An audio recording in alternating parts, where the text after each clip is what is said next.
As scientists and cattlemen learn more about the genetics behind feed efficiency, they're developing more accurate tools to select for animals genetically proven to convert feed to gain more efficiently. Several of the nation's beef breed associations are already adopting this type of information by using selection indexes in their cattle evaluations and offering practical insight into improving the overall efficiency of the cattle business. As we envision sort of the lasting effects of this project, there's probably 3 or 4 that come to mind.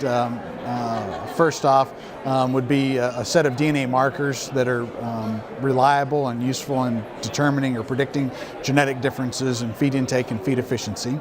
That's sort of mission number 1 in our project.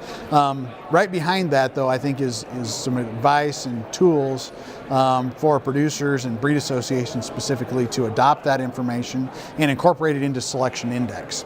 As we think about our current genetic profiles that we provide in terms of EPDs, most of those are output related. Feed intake represents an input cost, and so the natural way to connect those inputs and outputs is through a selection index, because then it appropriately weights the economic revenues associated with differences in output traits with differences in genetic predictions for input costs. There's been much debate and discussion on, first, how do we define that efficient cow, and then once we've defined her, how are we going to select for her? And a lot of the geneticists here and animal breeders have worked very hard to try and think about what is the best way to use this information. Do we build a selection index? And if we do, what trait should we put in it?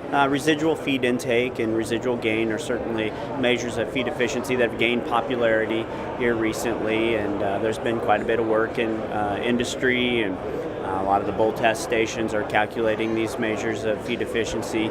I think that it is promising. If you look at some of the efficiency measures, there's pretty limited antagonistic relationships from the heifer to the cow phase. The feed efficiency tool that we use is residual average daily gain.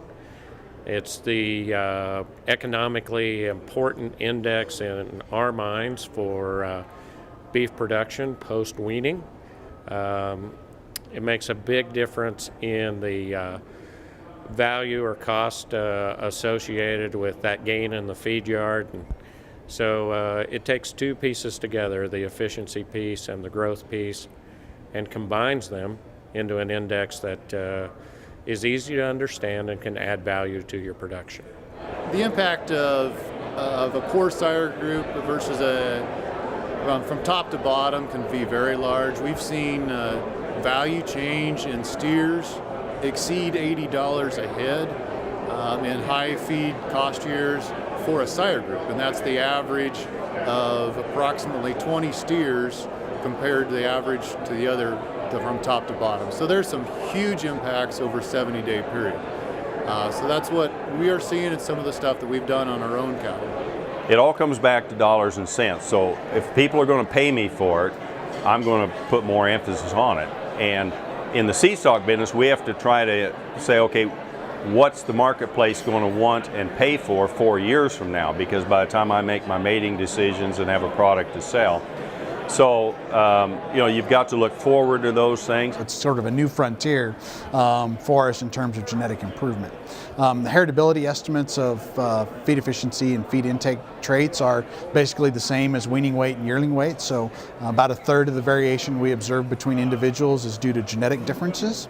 And so there's a huge opportunity for us to make genetic change in traits that are very important from a cost standpoint. A greater focus on feed efficiency begins at the seed stock level and continues with commercial cattle producers.